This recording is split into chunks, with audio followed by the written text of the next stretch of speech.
আসসালামু আলাইকুম। শরিয়া নিয়ে আমরা প্রচুর কথা বলি। কেউ বলেন শরিয়া প্রতিষ্ঠা করতে হবে, কেউ বলেন শরিয়াই মুসলমানের একমাত্র আইন।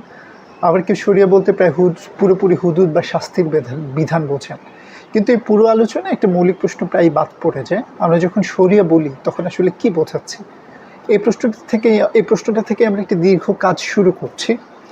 ঢাকা পেপারসের জন্য শরিয়া ইতিহাস, ব্যাখ্যা ও রাজনীতি নিয়ে একটা দীর্ঘ সিরিজ, একটা ইউটিউব সিরিজ শুরু করছি। আর সেই গবেষণার ছোট ছোট অংশ নিয়ে আমার নিজের প্রোফাইলেও নিয়মিত ২-৩ মিনিটের আলাপ করব।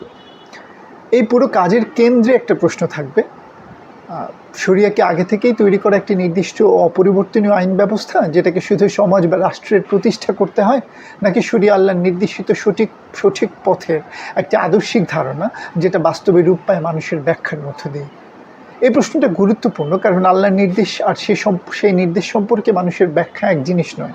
আর যদি বাস্তবে শরিয়ার কাছে পৌঁছাতে আমাদের ব্যাখ্যার মধ্য দিয়ে যেতে হয়, তাহলে আরেকটা প্রশ্ন অনিবার্য হয়ে ওঠে: কে ব্যাখ্যা করছেন, কোন সময়ে করছেন, কোন পদ্ধতিতে করছেন, এবং তার সামাজিক ও রাজনৈতিক বাস্তবতাকে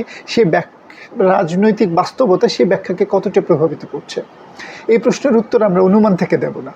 আমরা প্রথমে কোরআনে যাব, দেখব শরিয়া শব্দটা আসলে সেখানে কি অর্থে আসছে, এবং কোরআন আসলে কতটুকু সরাসরি আইনগত বিধান আছে কোরআন। এরপর হাদিস ও সুন্নাহ দেখব, তারপর ইসলামের আইনের ইতিহাসে যাব, দেখব ফিকহ কীভাবে তৈরি হলো, ইজতেহাদ কীভাবে কাজ করলো, এবং কেন একই কোরআন ও সুন্নাহ থেকে হানাফি, মালিকি, শাফি, হাম্বলি, জাফরি সহ বিভিন্ন আইনগত ঐতিহ্য ভিন্ন সিদ্ধান্তে পৌঁছালো। আমরা ফতোয়া, মুফতি, কাজী এবং মাযহাবের কর্তৃত্ব দেখব। তারপর দেখব রাজনৈতিক ক্ষমতাকে, খেলাফত ও মুসলিম সাম্রাজ্য থেকে ঔপনিবেশিক শাসন হয়ে আধুনিক রাষ্ট্র পর্যন্ত। অর্থাৎ আমাদের প্রমাণ হবে টেক্সট, ইসলামী আইনশাস্ত্র এবং ইতিহাস। এবং এই কাজের উদ্দেশ্য আগে থেকেই প্রমাণ করা নয় শরিয়া ভালো কিংবা খারাপ, সম্ভব কিংবা অসম্ভব।